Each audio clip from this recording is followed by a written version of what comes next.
I'm in a foul mood today, so on the podcast, expect anything. Honestly, you typically see the fun, loving side of me, but today I have a lot of things to talk about. I have a lot of things and I have a lot of people to address. So stay tuned because it's gonna be good.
Thank you very much for clicking this video. Thank you for clicking on the Wrestling with ADHD podcast. I am your host, Shooter Storm, and today I am in a nasty, foul, rotten mood.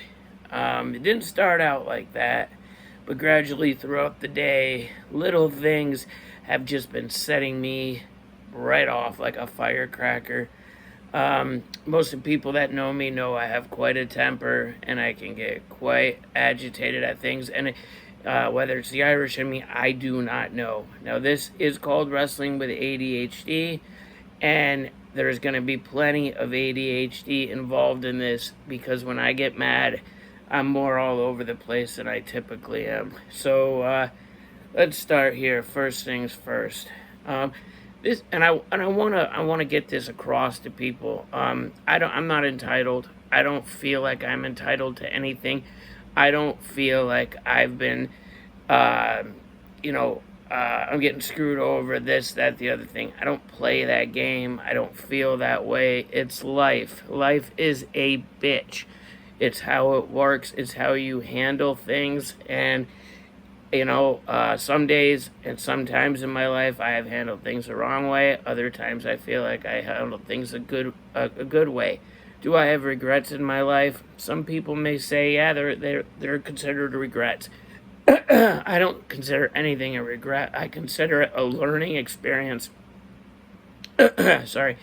And I also I call it a learning experience, and it's something that obviously I will move forward and not do that same thing again. And that's what I learned in said experience. Now, let's start out with first thing, like I said. We're going to start out with this global pandemic that we have been going through now since March of 2020. We are now in November of 2020, and now we're in round 2. It's the second half of what we went through, the hell that this country, the hell that this world went through and has been going through.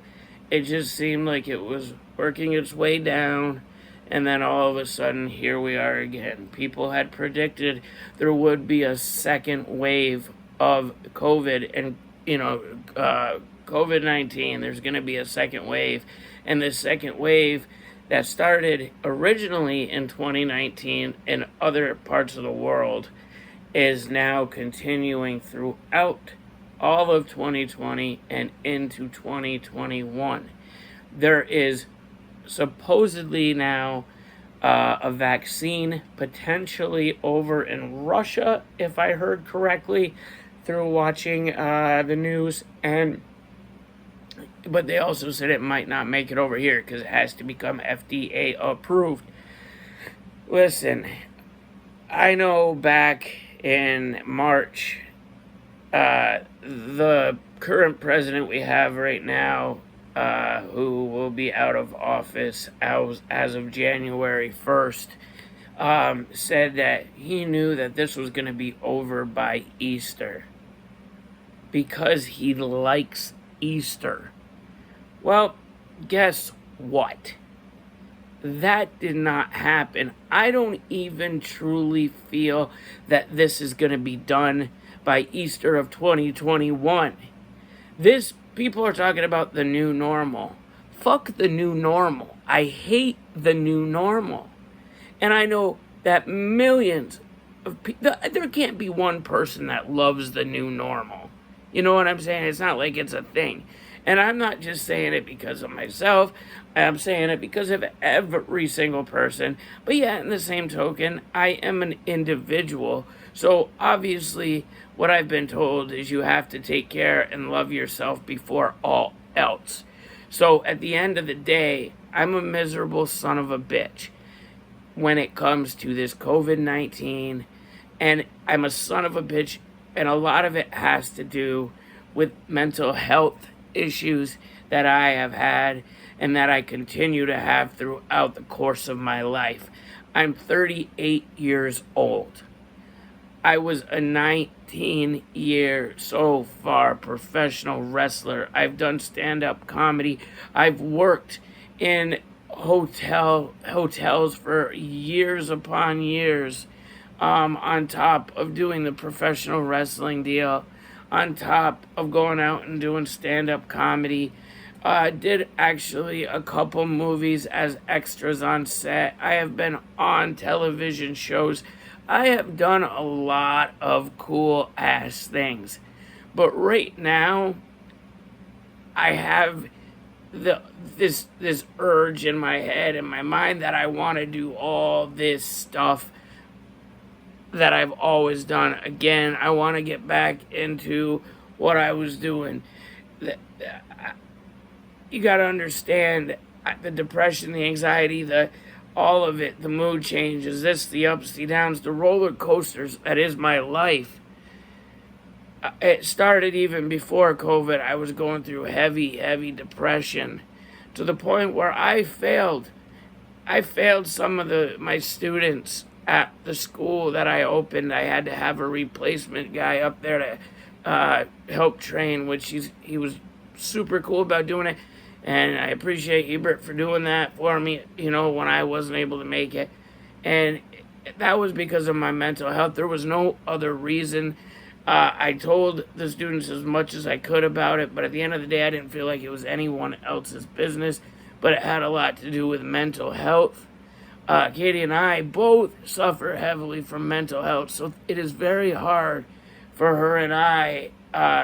It's very hard for two people that suffer from mental health and who have had addiction problems in the past. As a couple, it is very tough, but we pull it off and we do it together. It's one step at a time, one day at a time. And so, I apologize to my students who they have about a month left until they can graduate and make it onto the independent scene. And there's a lot of potential in these guys. And it was a small class, but they were the small class that it was. They were the ones with the heart and the passion to move forward and, be able to live the line of work that I've lived for the last 19 years. And I was so excited for them. I was starting to get my mojo back. I was starting to feel good. Started going back, and then all of a sudden, COVID hits, and I can't run the school. That was my bread and butter. That was Katie's bread and butter. That was our bread and butter. It's how we, made a living on top of the independent wrestling scene, going out and performing, which right now is so null and void that there's not a lot of companies running. There's not fans that are really able to attend shows, on top of myself not wanting to attend these events because Katie has such a bad immune system. I don't know how mine is at this point because I haven't been feeling myself in quite a while. I feel that if something happened and I were to get it, regardless of if I were to make it through, if I bring it home to Katie, that's incredibly dangerous and something I don't want to do. I do not want to put someone I love at risk. Now, I have told it before on the podcast that a lot of big stuff is coming soon, and I mean that. Like, our life is going to turn around. But the problem is waiting for said moment. We wouldn't still be waiting if the pandemic didn't go on, if things didn't get shut down. And not just even on a financial basis. Like, put that aside. That's already there. We know how that works. But put that aside.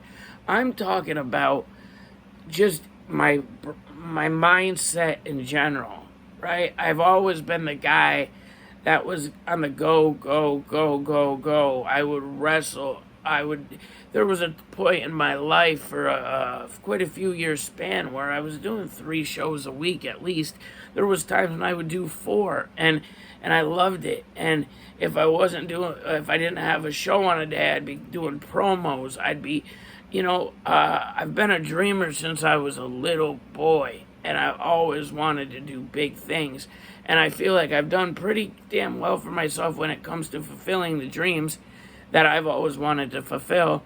But in the same token, when I make it this far, I want this much more, and this much more, and this much more. And it drives me absolutely insane. And I feel for Katie because she has to live with me, and I would hate to have to live with me. It's by far not a blessing. It's not something that, people that know me, even that know me not even on like a real personal level, they just know me as when they see me on a show or they see me out and about, they went to school with me, whatever. They know me to be the guy that always laughs, the comedy guy, the guy that hoo-ha, the ha-ha, you know what I'm saying? And that is who I am. Like, I'm a good-hearted, good-spirited person, but my mental health a lot of times puts a beating on me to the point where I live in my own head and I have a very hard time. And I'll say this straightforward here on this podcast, that in my area, so the people that watch this from this area know where I'm talking about, the healthcare absolutely sucks. These people that get their medical degrees and this and that, they must have got it out of some random gumball machine at a local Price Chopper, because they don't give a shit. Nobody cares about people's mental health, and that's the decline of humanity, and why so many people lose the battle and the fight with their mental illness. They lose it because there's shitty healthcare, shitty doctors, shitty counselors. They all have a hidden agenda of their own, and granted, they're just human too. So why should that person give 2 living shits about what's going on with me? What if they have something going on? You know what I mean? Like, why do they need to care about myself when I'm in there talking? Why do they have to care about me when they need to care about themselves? Like, there's just a lot, I'm sure I overthink that, and maybe there are some good people, and I know there are good people in the world, but I don't know what people's agenda is. There's only friends you can talk to, and I've never discussed my problems in the last 2 years, maybe a year, I don't even know, with anyone. I just kind of been bottling it up, and it's because I feel like we're not allowed to be outside because of COVID, doing this, doing that, and my feelings have to be bottled up with me, and maybe that's not right. Maybe that isn't how it is supposed to be, but I don't know. I've been the guy that will always help someone if they're going through anything, and it's been that way since I was a little kid. I was a kid in school that I didn't have any girlfriends, but I would help my buddies or friends of mine that are girls out with their relationship problems and help them have a happy, childhood with the girl that they liked or whatever, or the guy that they liked. When me, on the other hand, I didn't have anybody because I was the stereotypical redheaded kid. The redheaded guy that didn't really, I made up for it later on. Yes, I figured out that I wasn't as bad as I thought, but when I was young, it was killer. I was bullied immensely through school, and I want people to know, I want anybody I went to this same school for the whole time through until I got homeschooled, and that wasn't until 10th grade. So there were people out there, same people that today are on my Facebook page. And when I started doing the wrestling thing, when I had shots with WWE, when I did this with any major wrestling company, I ran this big event in the hometown, then they were there to say, "Oh, hey, how you doing, man? It's a good time." See, fuck you, and fuck you straight to hell, because I'm gonna tell you why. You motherfuckers ruined me as a child. I had a really rough childhood. My family was great to me on my mom's side. My mom, my sister, my brother, my Aunt Bonnie, their significant others, and my uncle, my cousins, everybody on that side was good to me. But yet, a lot of people don't know this. Most people probably don't know, but I went through quite a bit of abuse as a child, and it was places where I was supposed to feel comfortable. And I don't want to get into what happened and how it went down, but my childhood was taken from me at that point, in that realm, in that era, and I was 11 years old. And then you flip, every other weekend I'd have to go to my father's house, and I couldn't even enjoy going to my father's house because his wife used to beat the living shit out of me. I will go on record to say this. She's still alive. My father passed away. We didn't have a relationship toward the end. Nothing. And I feel a lot of it had to do with her, but it had a lot to do with him and the choices he made and the stuff that he did to family members of mine that I care deeply about, my mother, my sister, things of that nature. And because I was not from my father and his bitch's marriage, I was a stepchild, a redheaded stepchild. Isn't that funny? I was beaten and beaten and beaten and beaten down every single time I would go there. I would come home and I'd have less hair in my head. I'd have a bruise here and there, but they were always hidden. The bruises were always hidden until I finally came forward. And I told my mother, and I told my brother, and I told my grandmother and my aunt. I remember sitting there on Stern Street telling them what would happen to me every single time that I would go to my father's house and what I would go through. And my family was fuming. They were so mad at what she had done. And I remember, like it was yesterday, it was snowing, and my mom brought me to my dad's car when Dad was coming to get me on that Friday for that weekend stay, Friday and Saturday. And she talked to my dad and let him know what was going on. And I remember my mom had this fur hat that she wore. It was a little gray fur hat. I remember this, like, it's so vivid in my mind. And she would, she ended up telling him, and we went back there to my father's house. I remember this. We walked in. His thing said hello to me. When she said hi, I just said hi and put my head down. And my father gave her a look and told her to get the fuck upstairs. So get the fuck upstairs now is what he said. He told me to go play with my stepbrother. So I went and I was a couple years older or whatever, but we played together. He was another redhead, right? So we just did our thing. And she came down with my father a couple hours later.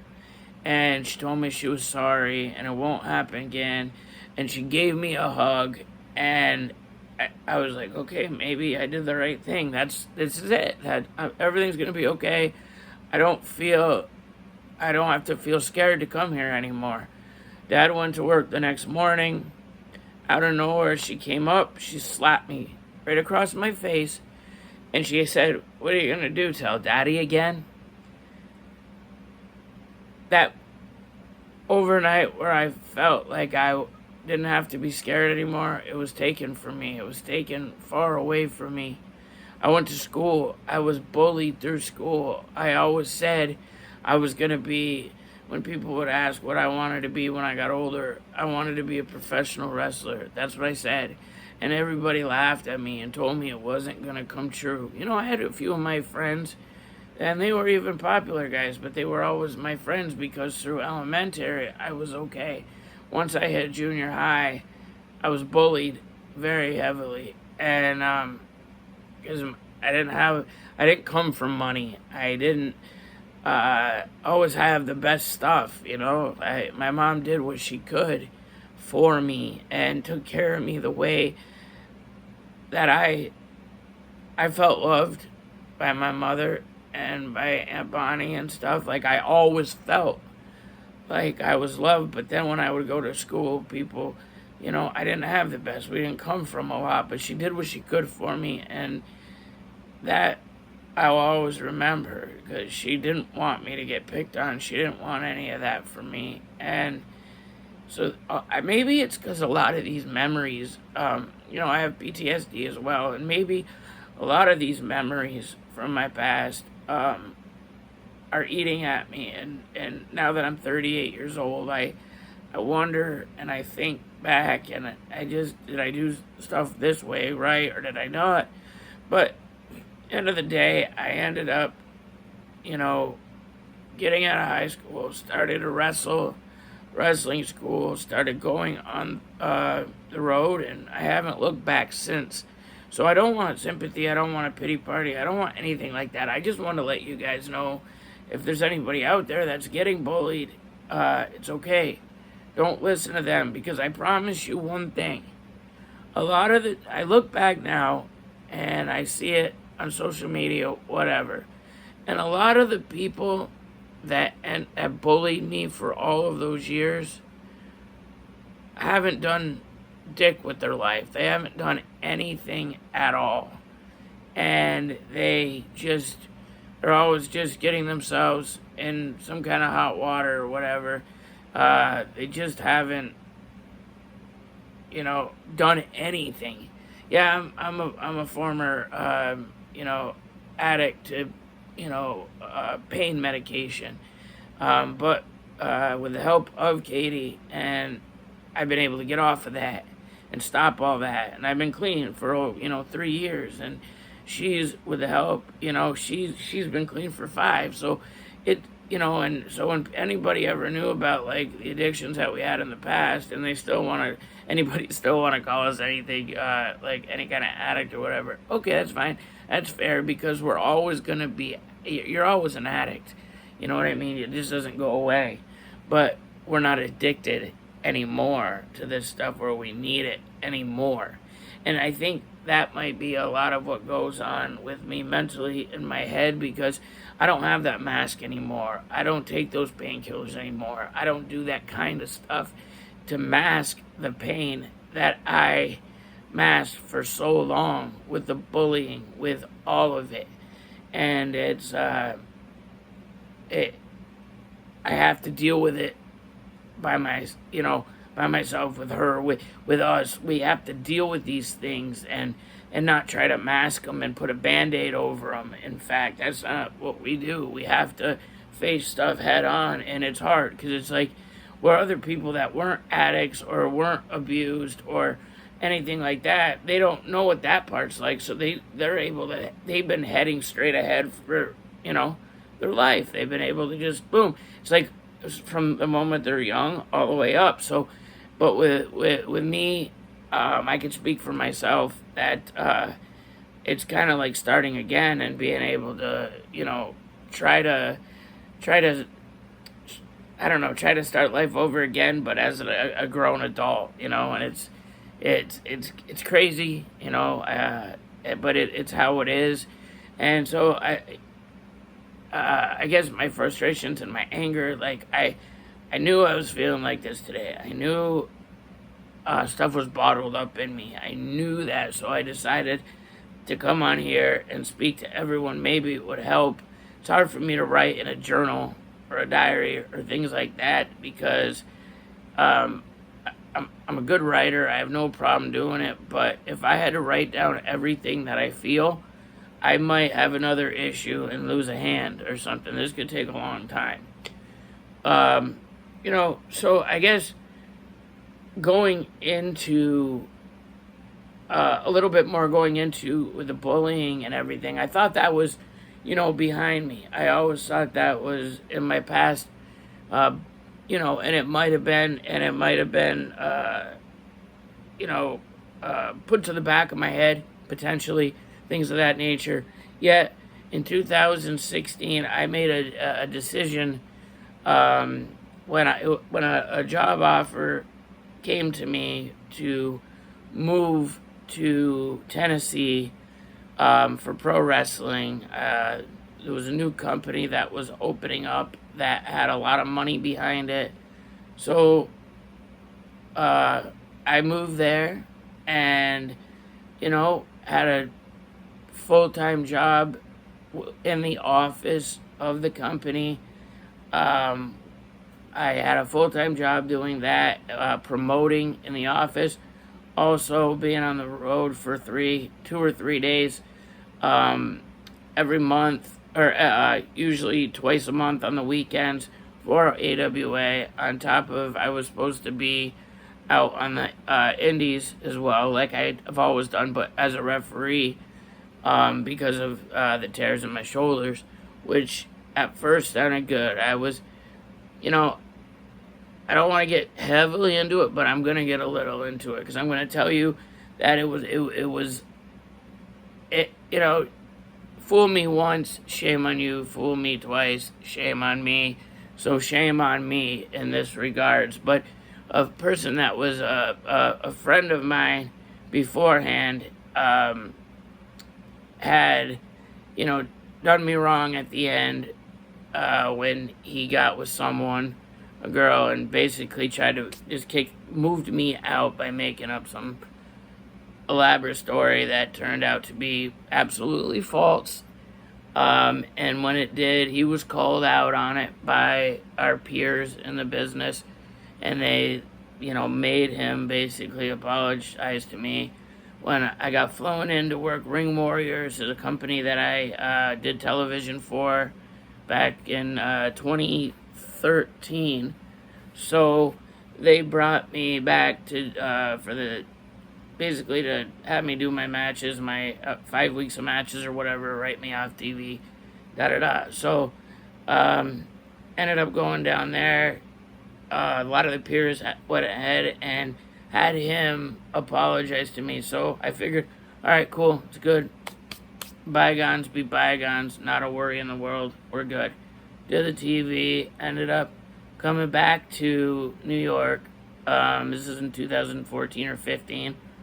So he ended up getting a hold of me and said, hey man, it was nice to see you, good that we got to reconcile, blah. And I was like, yeah, it's cool, So I was like, all right, man, maybe he's seen the light and all is well. And maybe he's realized he was a douchebag.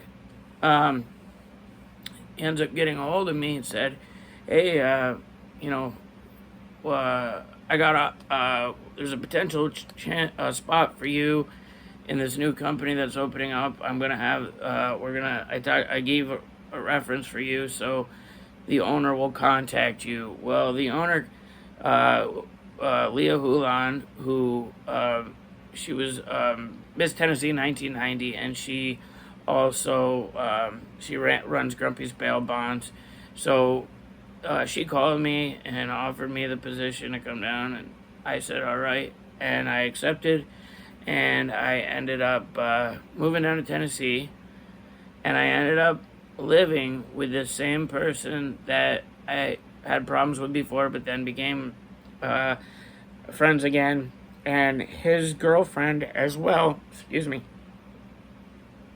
we ended up having an apartment together. So somehow it was, I knew something was a little screwy at first, when it was I paid half the rent and they paid half the rent.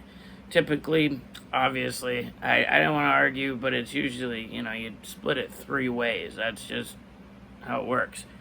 And well, no, it was half and half or whatever. And I was told that I would also be on the road with them on non-AWA weekends. I would be on the road with them, refereeing all of the shows that they were on, which that was the understanding and that was the agreement and that's what was supposed to happen. But in all intents and purposes, I was brought in as a built-in dog sitter, which I loved his dogs. They were cool, but that wasn't the gig. That's not how it was supposed to be. I was supposed to be down there in order to just wrestling all the time. That's what my dream has always been, and that's what I have done for so long. That's what I continue to want to do. And the reason I'm bringing this up now is because said person that I speak of right now, and I'm going to get to the end of it and let you know exactly what went on with him. I see him recently on Impact TV. I see him on one of the Impact guys have their own pay-per-view on the side, and he was part of that, and they advertised it on Impact, and the other guy's a friend of mine as well. Him and I get along great, and he doesn't even know there's anything, I don't think, because this guy's not going to bring anything up because he knows, he has to know somewhere in his heart of hearts that he is wrong in what he did. And what he did, guys, was, first and foremost, I'm going to put it out there how it is. There's been this whole thing going on in wrestling lately, and it's been called, the speaking out deal. And I support it 100%. I support it for a lot of the women that were absolutely treated like shit by these pro wrestlers. And I use pro very lightly because when you start doing that, there's nothing professional about what you do. However, I'm also going to come out here and let you know that the speaking out deal doesn't have to be just women that dealt with it. Like, I was once again, in my adult life, my fear that I had as a child all came back in my adult life, and I was bullied unbelievably by this guy. Let's take this one right here is the absolute most disgusting thing. First, he started a fake Facebook page of me, calling me a fraud and all this ridiculous stuff when he had zero proof of any of it, because everything I do is on the up and up, and I've never had any issues with the law. I've never done I seriously have, everything's been on the up and up with what I do. It's out of my heart, and I'm not a perfect person, and I'll admit when I got something going on, when I'm a piece of shit or I do something stupid or whatever, I'm going to admit it. But there's nothing to admit with this. It ended up where I was a built-in dog sitter for him. He also, this is the most disgusting part, I would say, was on the fake Facebook page of mine. There was a picture that I had on my actual page of myself with my mom a week before she died. And on top of it, it talked about how it called her I can't remember, the old bat never didn't leave me anything in the will. That's all I really want. Just this awful, awful, awful shit. And everyone knew he was the one that made the page, the IP address match back. The whole deal was just, and people were texting him, telling him to fucking stop it. We ended up doing a tribute event for Wayne Van Dyke, who was one of my closest friends. Absolutely one of my closest friends. He was my protege. We rode around and went on shows together. Him and I were very, very close. And unfortunately, he had passed away. The memorial show was in Florida in 2017. I had moved back to Florida. They were there. Him and his him and his bitch were there, and I can call her this because she's no better.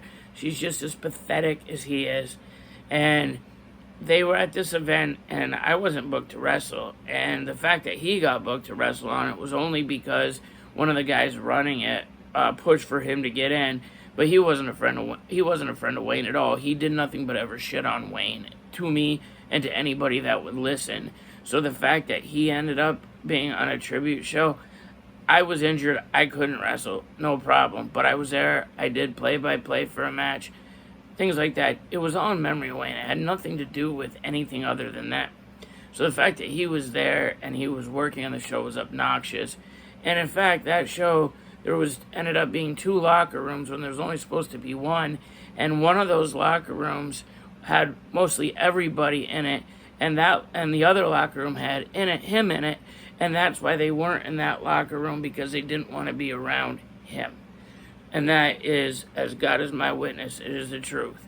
So, about that show, the couple days later, there's pictures from his show saying, oh, Shooter was at the Wade show, but he wasn't on the event, he wasn't wrestling, he was just a mark being there. And like, just stuff that makes zero sense to anyone ever in the history of ever. It's stuff that nobody says except for them.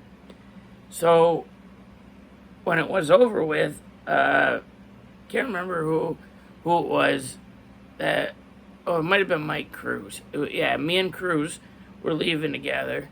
So Cruz said his goodbyes, and he said bye to them. And the well, they're both bitches, but his bitch said, tell Shooter he should hang himself. So, we're at a memorial for someone that's a very, very close friend of mine, and someone that you and your guy did nothing but ever shit on all the time. And it's a memorial, and then you're gonna tell someone else to hang themselves. Like, that's the logic. And on top of that, I'm going to give you just a very brief synopsis of what went on, what are some of the things that they did.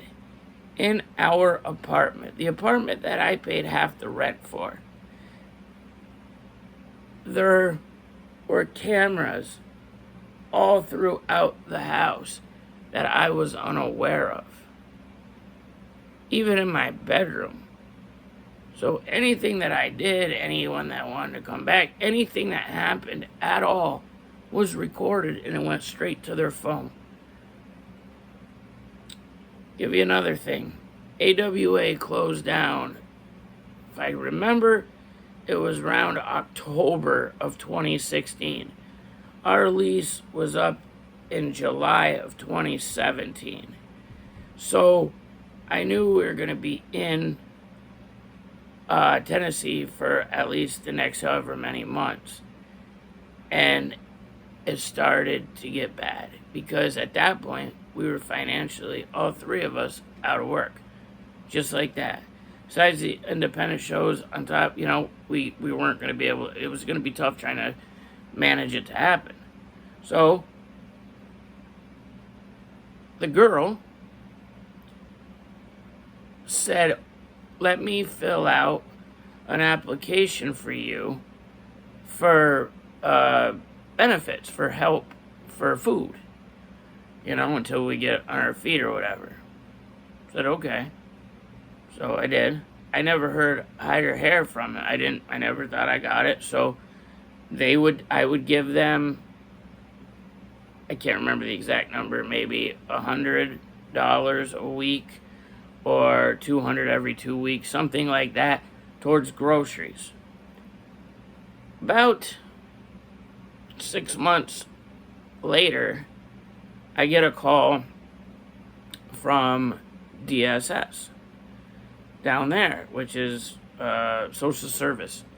they called me and they asked me if I still needed the help for the food card, and if I wanted to re-up from the last time. I said, whoa. I never got any of that. I thought I got denied, so I didn't even actually put it completely out of my mind. I just paid my own for my own groceries with myself. So I didn't think anything of it, because at this point it wasn't quite where everything blew up. However, I thought about it. I brought it up to a couple people. She applied for me. She got the mail. She took my food card and used it every single week on groceries, on top of me giving cash. So that is 100% fraud to the government, and it's completely just taking from me. So there's that. Okay, so that's one of the major things. On top of the cameras and the privacy. Then a lie was made up, and she said that I beat the dogs. It was on the camera. But somehow the camera footage disappeared. Down the road a little bit, I get a cop comes up to me and serves me with a restraining order with words that just made zero sense. Supposedly, I was pilled up, I was drunk, and I went to the house, and I punched a hole in the wall, and I started throwing things, and told those two that I was going to kill them. Okay. They had changed the locks as soon as I left. I had no key to get in. Second, there was no hole in the wall. Third, I said, well, if this is true, ask them to see the cameras that they have in the house turned on at all times. They said that footage ended up somehow getting deleted as well. Come the fuck on. That's just some of it into a nutshell. I haven't talked about this at all publicly ever. Typed a few things on Facebook a couple years ago when I was pissed, but publicly I did not bring up any of this, but now I have. And the reason I have is because of the speaking out movement. I am going to speak out right now because I was horrifically bullied. My dying mother was brought up on social media. Awful things were said. I never got... there's another little thing. My mail, I never supposedly got mail. It's because they hid all of my mail. Never gave me my mail. They opened some of my mail. They wrote a false report for a restraining order. They lied on all of it. They recorded my every move in the house because they could. That is just a portion of what happened. I have a ton of documentation talking about showing everything, which I am able to pull up at any time. You think you got away with it. You think you live a peachy, peachy keen life. You think everything is wonderful. One of the things that I believe in is karma. And karma is now coming around, and it's going to kick you square in your ass. I'm the guy that is proud every single time I see one of my peers make it in the wrestling business. When I see guys show up on AEW, I'm so proud of them. I'm so proud of them and hope to join them someday. When I see guys get shots, just like I did just a year ago with WWE, I'm so proud to watch them do that because they're genuinely good human beings. The two of you were able to meet one another, and it's a good thing because nobody would deal with either one of your shit because you're both narcissistic pricks that thought it was the right thing to do to bully me. Well, at the end of the day, I'm not that 8-year-old kid, that 11-year-old kid, that 14-year-old boy, that 16-year-old boy. I'm a 38-year-old man.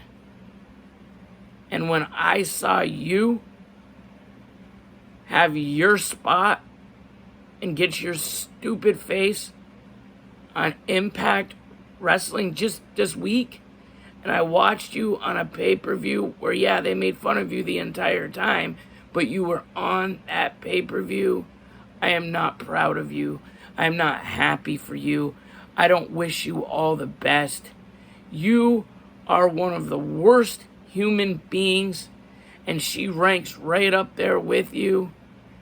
And neither one of you deserve anything good to happen to you.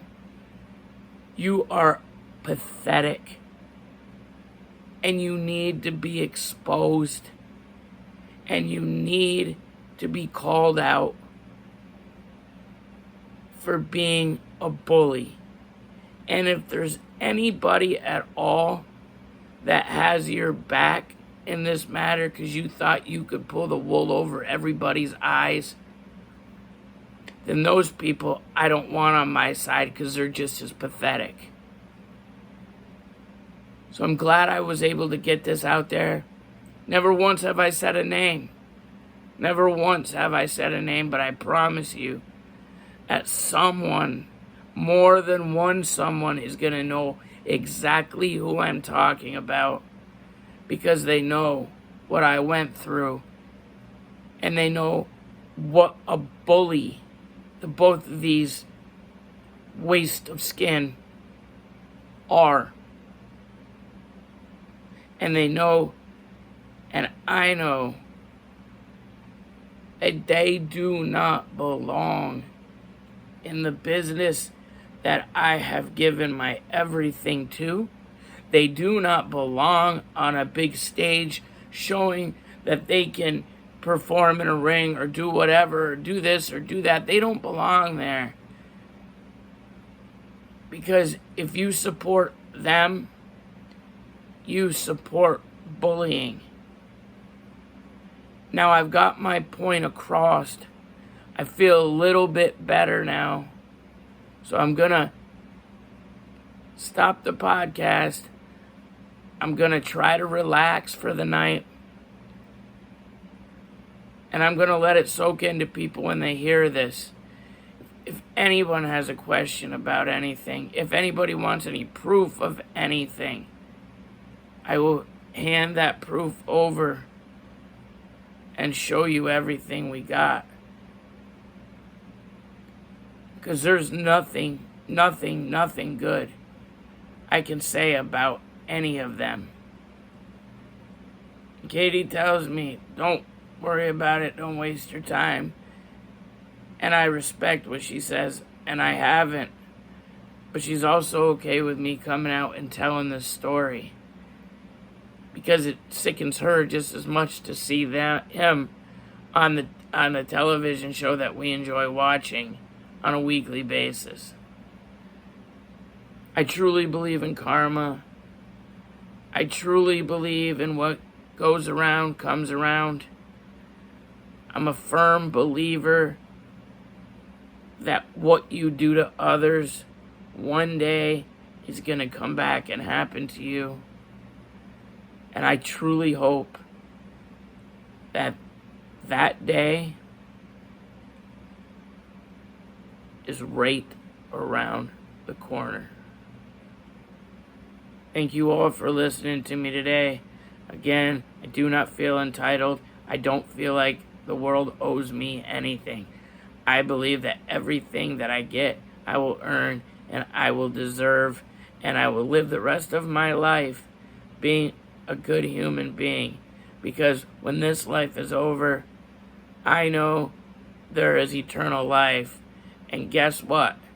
My eternal life, I would absolutely 100% want that to be where the good people go. Till next time, guys, don't let anybody bully you. And if you have your heart set on something, you follow that something. You catch your dreams.